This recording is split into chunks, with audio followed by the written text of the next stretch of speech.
welcome back to episode 19 of the Hitters Meeting.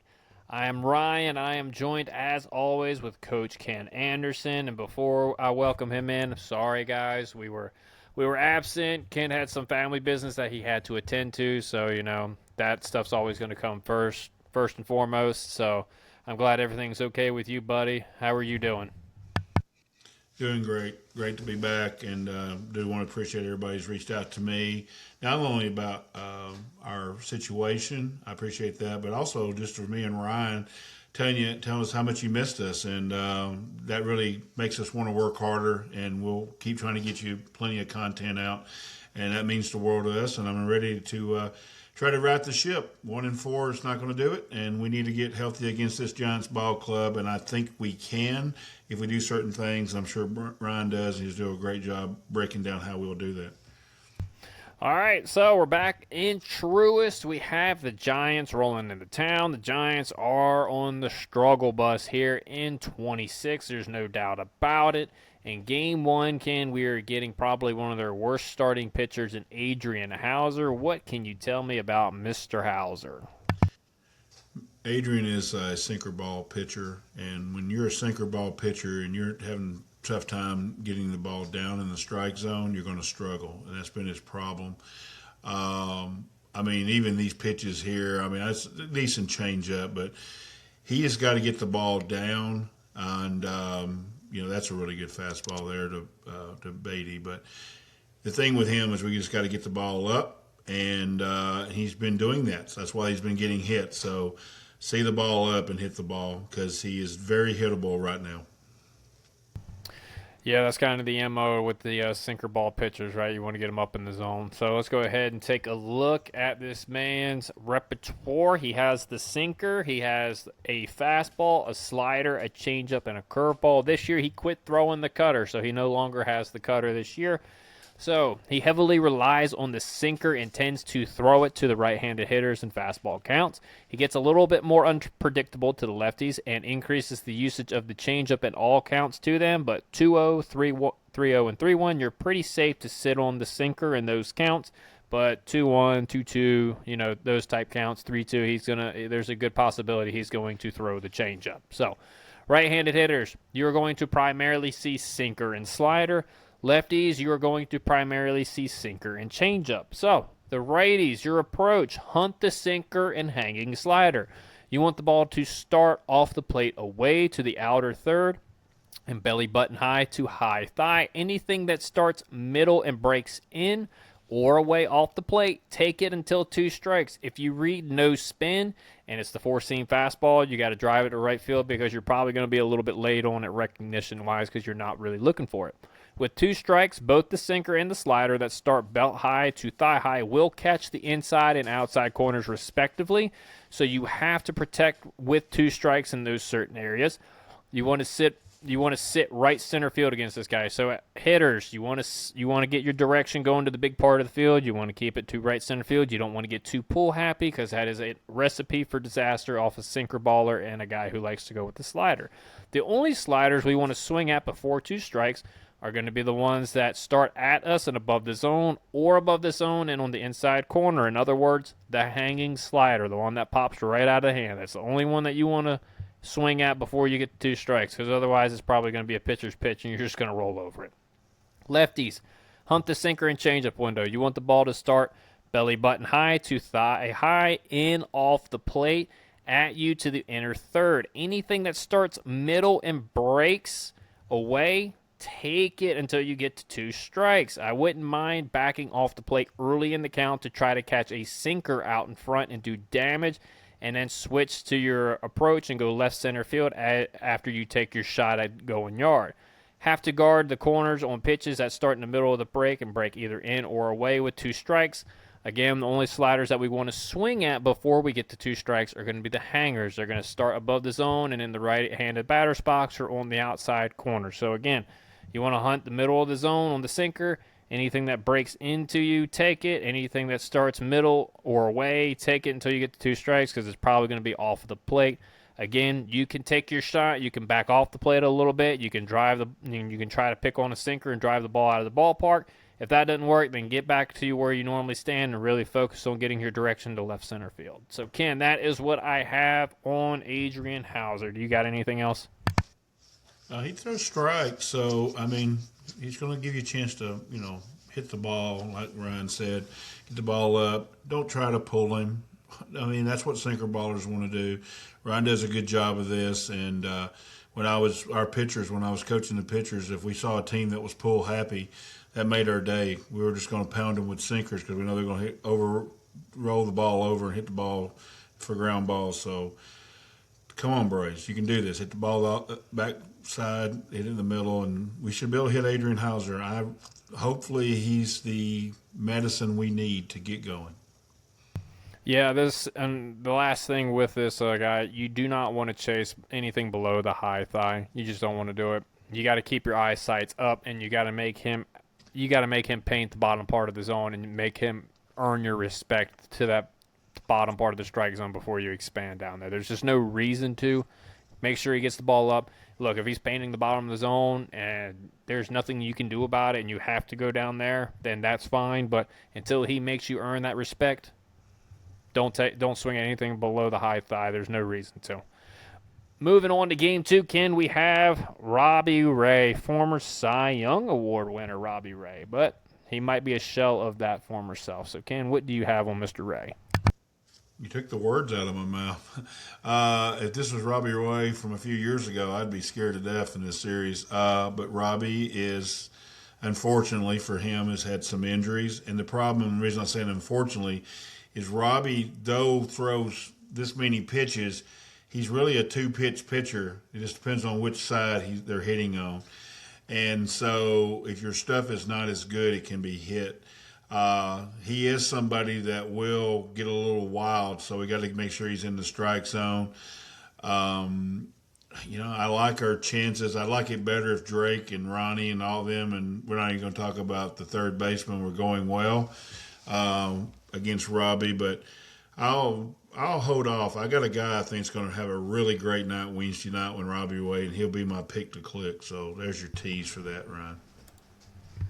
I look forward to it, buddy. I look forward to it. But let's get into his repertoire. He still has 4 pitches. He's got a fastball, he's got a slider, he's got a changeup, and he does every once in a while throw you a curveball. So he seems to rely a lot on the fastball when behind the counts to the right-handed hitters. He relies on the slider to the lefties when behind the count, so keep that in mind, lefties. Right-handed hitters, we are going to hunt the fastball and changeup window. We want the ball to start belt high to mid thigh and outer third to the middle part of outer third to inner third. You really want to keep your direction to right center field because that's going to keep you on the slider that breaks into you and the changeup that breaks away to you. If you get pull happy, you're going to get eaten alive. So really keep your direction going to right center field. And make sure he's going to try to pound the fastball middle at the top of the zone middle. That way the slider plays off of it, and that way the changeup plays off of it. So set your sights in the middle part. So like I said, inner to outer third. That's going to keep you on all 3 pitches. You don't have to sacrifice anything. This is one of the few pitchers you don't have to sacrifice anything, right-handed hitters. So take advantage of that window, for God's sakes. Lefties. Hunt the 4-seamer and slider. That's the only thing you're going to see. You're not going to see the changeup. You might see a curveball every once in a while, but my God, you don't need to be looking for a curveball. So you want the ball to start inner third to outer third and belt to mid-thigh. Anything that starts middle or farther away and starts breaking away, please, for the love of God, Ken, tell them, take it. You don't need to swing at it. The only slider you want to swing at is going to be the one that starts at you and above the strike zone. That's going to be the hanger. That's when we can have a barrel party out front. All right? Keep your direction to left center field because he's going to try to pound the outside part of the plate, so you might as well get your body going that way. And no, this is not somebody that you can try to cheat and pick a sinker off of. He's going to be pounding the outside part of the plate, so you got to really set your sights to left center field. Righties, you're going to have to set your sights to right center field because that's where most of your pitches are coming. If he hangs you a slider, again, that's when we can have a barrel party out front. Ken, that's what I got on Robbie Ray. He's probably the easier of all the 3 to hit because the game plan is so easy. What else do you think? Yeah, it's just because he relied on really basically two pitches to both sides for his whole career, and his arm's not good enough for that anymore. I'm surprised he hasn't tried to pick up on the more of a curveball or throwing changeups or something more to both pitcher sides. I will say this here: you're going to hear a theme in this series. The Braves get pull happy in this series. This is going to be a miserable recap we do. If they decide to finally take a day off, go to the aquarium, go to see the fishes, go to Ozzy's house, play around in the pool, and go the other way and have a good time, we're going to have a great series. So I'm really telling you, I can see this going either or. They could have a great series here, or it could be a long week. Because if we get pull happy, these guys can get us out. Yeah, I mean, look, if you're going to play into what they're trying to do, they're going to get you out. So you really got to sit with your approach, make sure they're throwing strikes, make sure you're keeping your eyes up in the zone, because none of these guys can blow a fastball by you. None of these three guys that we're going to face have 98 miles an hour in their back pocket. They can just say, here it is, hit it. So make sure you set your sights up. Don't chase anything below, even with Robbie Ray. You don't want to chase anything below the mid-thigh, because the slider will present just like the fastball at that height, but it's going to break down and out of the zone. So make sure he earns your respect with the fastball or the changeup down there before you expand your zone low. Keep your sights up. Keep your direction going to right center field. If you're a righty, Austin Riley, I'm bleeping looking at you. And if you're a lefty, make sure you have your direction going to left center field, okay? All right, Game 3, Landon Rupp, however you want to say it, Ken. Landon Rupp is who we got going against us in Game 3 for the Giants. What you got on that youngster? Wish he was a Brave. He's their best going to go. The best thing that's happened in this series is our best pitcher of the three is going to go for us. I never thought I'd say that Martin Perez would be the best of our pitchers. So it's going to be interesting. Has one of the best curveballs. You saw it. One of the best curveballs in baseball. So, we've just said it. You got to sit middle backside, because as even one of the greatest hitters in the game, Yordan Alvarez, said, you will not hit that curveball if you're trying to pull it. So, the Astros have some very good hitters. You're watching this on YouTube, man. He's making them look pitiful. So this is going to be a tough ride. Between him and Martin, runs will be scarce most likely, especially because the Giants struggle at the plate. So find a way. We have said this against some of the better pitchers in here. This is one to try to work some runs around. Again, my pick to click will come into play with that. Find a way to score 2 or 3 runs, get him out, and try to get into the Giants bullpen. He's got a nasty breaker, man, and that does not bode well for the Atlanta Braves, because we have the disease that makes us, we can't hit curveballs apparently, Ken, because we struggle with that, and this kid is going to give us absolute fits. I can already tell you guys that. Don't hate me, just being honest. He's got a sinker, curveball, changeup, cutter, four-seamer. Has one of the best curveballs in the game. There's that. It is Charlie Morton-esque. He averages like 3,000 RPMs on that dang thing, man. That thing is spinning and hot. So you already know his out pitch. He heavily relies on the sinker when he's behind in the count to both lefties and righties, and the curveball when he is up in the count against righties, but the changeup and curveball against the lefties. So lefties, I'm sorry, he has an extra weapon against you. Right-handers, You're going to see sinker and curveball with a sprinkle of the cutter and four-seamer, but it's mainly going to be sinker curveball. Lefties, you're going to see the entire kitchen sink against you. I apologize in advance. Right-handed hitters, your approach, hunt the sinker. The curveball you can read out of the hand. It is really good, as you can see, but you can read the spin, and if you're sitting middle backside, it should not fool you terribly. You're going to have to be disciplined and lay off the ones that start in the zone, talking about the breaking balls. You want the ball to start off the plate away to the outer third and belt high to high thigh. Anything that starts middle or further in and starts to break towards you, take it, because it's going to be a ball if it's the sinker. If anything starts middle and breaks away from you, take it until you get 2 strikes, because that's going to be the curveball, and it's probably going to be out of the zone. The only cutter and curveball that we want to swing at will start above the zone and at us, and it'll drop right back into the middle of the zone where you can do damage on it. With 2 strikes, You're going to have to battle. There's really no ifs, ands, or buts there. You're going to have to expand, but do not expand your zone low or farther inside until he earns your respect in those locations. So he's going to have to paint the inside corner, and he's going to have to paint the bottom of the zone before I expand anywhere down there. Keep your direction to right center field. If you get pull happy, you're going to be in trouble. And with this guy, he throws 2 pitches that you should easily be able to take to right field. He's going to throw the sinker. That's a fairly easy pitch to take to right field, unless it's inside. But we're not looking inside. We're looking out over the plate. The curveball, if you're staying back on it, you can drive it back up the middle the other way. But if you get pull happy, you're going to roll over the ball to the third baseman. So keep your direction going to right center field and don't get out on your front foot. Lefties, your approach. Hunt the sinker and change-up window. You want the ball to start in at you to the middle of the plate from the belly button to high thigh. The only curveballs we want to swing at, they're going to start in the right-handed batter's box. You're going to start above the zone, and they'll drop back into the meat part of the zone. I know I say it all the time, but that's the only ones you want to swing at. The hangers. There's no reason to swing at any other curveball until you get to 2 strikes. Wouldn't be a bad idea to start off of the plate early in the count to try to catch a sinker or a hanging curveball that goes into the inner part of the plate and try to get out and do some damage in front of it early, because he's going to come with those 2 weapons early. So lefties, if you want to try to go out there and take your shot early, take it early. But if you don't get it, you got to get back in the box. You got to get where you normally sit, and you got to get your stroke going to left center field. So that's where I'm at with that. Again, you're going to have to really sit middle backside against every single starter this series. Don't chase anything that starts too low. Don't chase anything that starts too far in. Righties, you're going to have to really hunt the outside part of the plate in the series, because these guys are going to wear that dang thing out. So, Ken, what else you got on this youngster? Like we said, I mean, I'm going to win Thursday night because Landon is on all 3 of my fantasy baseball teams. And so if the Braves are stubborn and don't try to hit him middle backside, I'm going to win my fantasy baseball this week. If they decide to hit the ball middle backside, then the Braves will win the game, and I'll be happy because I always want the Braves to win the game. So that's what I got on Landon.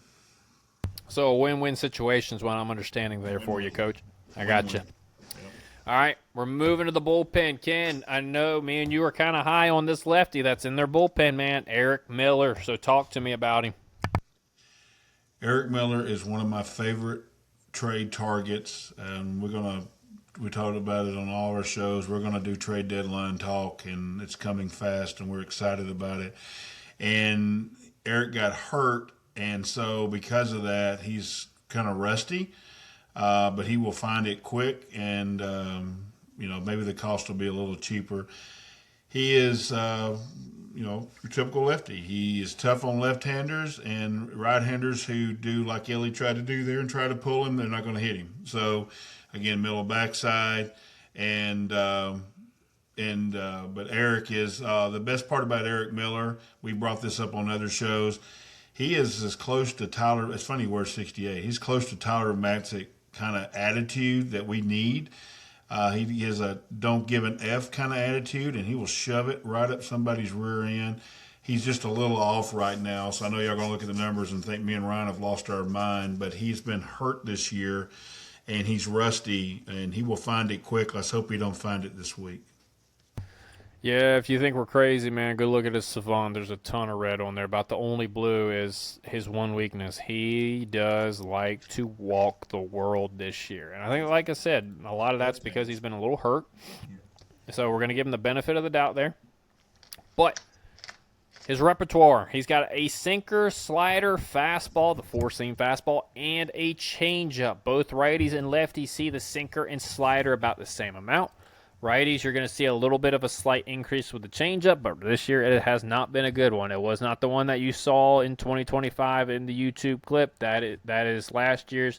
This year's, it's not been a very good pitch for him so far, but I'm sure he will get that fixed and underway as he gets back from injury. Right-handers and left-handers, we are hunting the sinker. Righties, you want the ball to start in off of the plate at you to the middle part of the plate, belt to high thigh. That's the height you want to start at. Anything that starts in the zone and breaks towards you take it because it's a slider. This is the only slider that you want to swing at. It's going to be the one that pops out of the hand. It's going to start above the zone, and it's going to start in the opposite batter's box, and it's going to drop back into the middle part of the zone, right into your honey hole where you can do damage. Again, do not expand your zone low on this guy, because if you do, he's going to eat you up with the changeup, even though it's not a great one right now, and he's going to eat you up with the slider. So keep your sights up and make sure you don't expand low. With 2 strikes, you got to do what you got to do, but until you get to 2 strikes, you got to stay true to your game plan. Lefties, you want the ball to start off of the plate away to the outer middle of the plate, belt to high thigh. Anything that starts in the zone and breaks away, take it. Again, the only slider we want to swing at is going to start at us and above the zone, and it's going to break back into the middle part of the plate. His slider, I'm not going to lie, it might be able to start above the zone and on the inside corner, and you can still probably do some damage with those. But again, you really want the one that starts at you, because that one's going to be right in the honey hole, right down the middle. Again, 2 strikes, you got to do what you got to do. For him, sit middle backside. He's going to try to wear out the outside part of the plate with those 2 pitches, so you might as well just start driving the ball to left center field. Righty, same way with the changeup and the sinker, and of course the slider. If he hangs a slider, then you can do your damage out in front. But again, keep everything up. You don't want anything that starts too low, because if you do and you start chasing down there, then you're just going to play right into his hands, and he's going to expand the zone low and off of the plate. And it's going to be a very not nice at-bat for you. So, Ken, that's what I got on Mr. Eric Miller. Yeah, he's, Ryan's hit it on the head. If you're left-handed, he's going to come in against our lefties. We know that. So, Matt Olson and all them, as soon as that ball starts breaking away, that slider, just take it. He throws it about a good 6 inches off the plate, and that's what he wants to get you out on. So, that's a good report, Ryan. I'm all over that. Yeah, and for the righties, again, make sure that sinker starts in off the plate towards the inner to middle part of the plate, because it's going to run back over the plate. Again, if it's inside, you got to go early, but if it's out over the plate, drive it to the opposite field. So we're moving on to the last guy, and he is a sneaky one. I didn't even know about this guy until I started looking at the roster. Caleb Killian. Ken, what can you tell me about Mr. Killian? If the Giants decide to sell, they'll get plenty of people to ask about this guy. Miller and Killian can be really good. The thing that makes him different is that he throws curveballs. A lot of people don't see curveballs out of the bullpen, so I think it really throws them. And but if you're watching on YouTube, this is the first thing. I did not talk to Ryan about video. He will not put the ball in the strike zone. So make him get the ball in the strike zone. It's pretty simple as that. But that's easier said than done, because he can, as he did on that pitch to India, can spot a fastball. But I'm just going to try to get him in the zone. And again, to do that, most time you have to look middle backside. That makes you stay in the zone a little bit longer, and you don't chase. So it's going to be an interesting guy. We will definitely see him this series.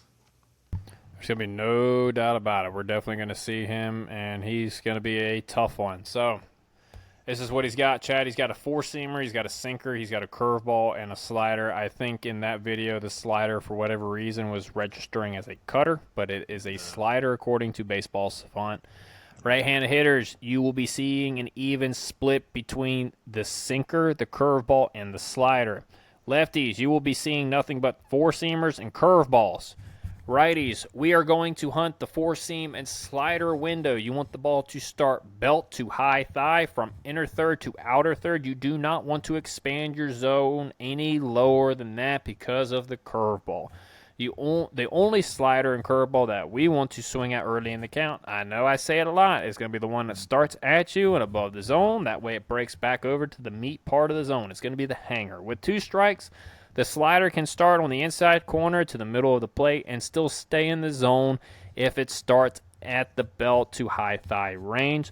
So you got to keep that on your toes when you're with 2 strikes. But again, we talk about it a lot. Keep your direction to right center field. Do not get pull happy against this guy, because he can eat you up with the slider and the curveball. And also, keep him in the zone. Keep him in your window. Do not expand. Make him absolutely wear out the outside corner before you expand your zone, or the bottom part of the zone before you expand it. There's just no reason to, and you're only going to see him once, so make sure you just lock in your approach. If he paints 3 fastballs down and away at the bottom of the zone, you tip your hat and you move back to the dugout. Left-handed hitters, you are going to hunt the four-seamer. You want the ball to start inner to outer third, belt to high thigh. Again, do not expand lower because he wants you to open to the lower part of the zone so he can tunnel the curveball to get you to chase. Again, the only curveball we want to swing at is going to start above the zone and off of the plate away. That pitch will drop in the middle of the zone, and we can do damage on it with 2 strikes. We have to battle, so keep your direction to the big part of the field. Again, very common theme this series is going to be right center field for the righties, left center field for the lefties. That is what I got on Mr. Killian. Ken, do you have anything else? Nope. You hit it right on the nail. We got to hit the ball the other way, middle side, middle backside, and we'll win. We don't, we're going to lose. Easy. Yep.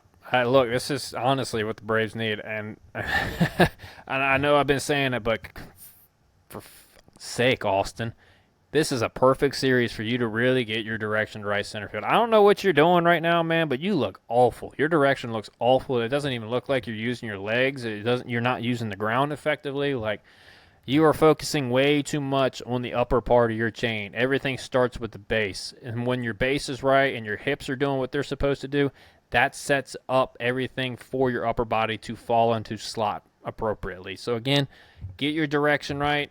I may be doing a video on that this weekend or the following weekend. We're going to take Austin Riley to the cage, and we're going to do some drill work, so keep in mind on that. But, again, everybody, this is going to be a really good series. I think this can get the Braves hitters back on track because they can't get pool happy. I know they saw some stuff that was that they tried to pull that they shouldn't have this weekend, but really sit middle backside this series.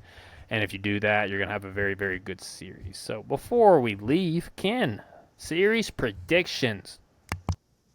2 out of 3. 2 out of 3. We'll take 2 out of 3.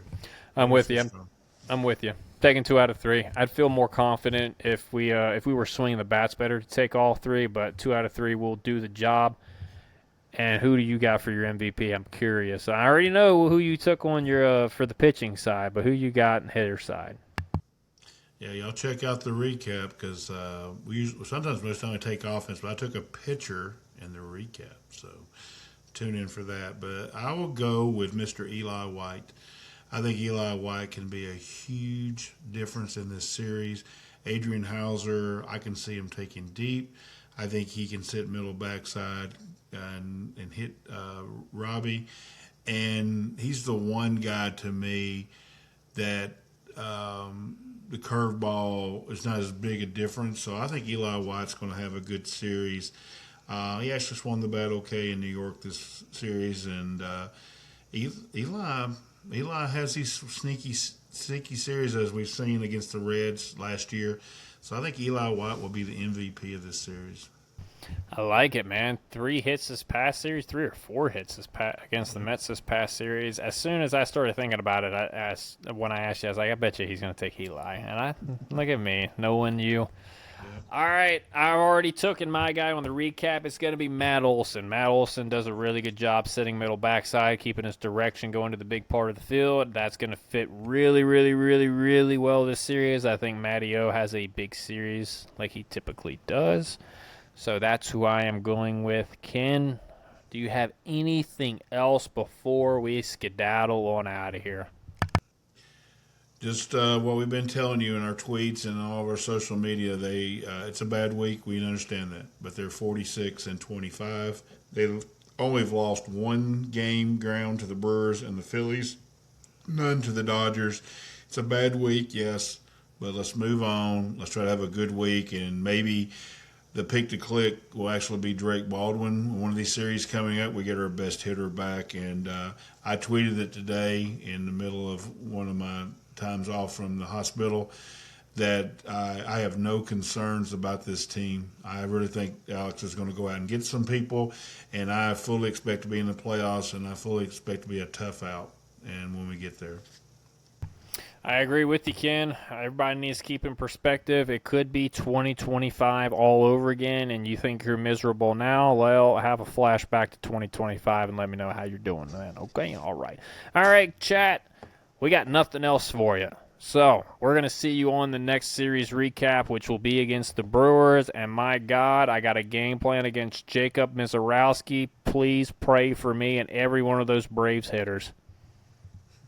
Because it ain't happening. I wouldn't want to face 105. I don't know about you, Ken. But anyway, chat, we're getting on out of here. Peace. You know what, boys? You guys are going to be world champions for the rest of your life.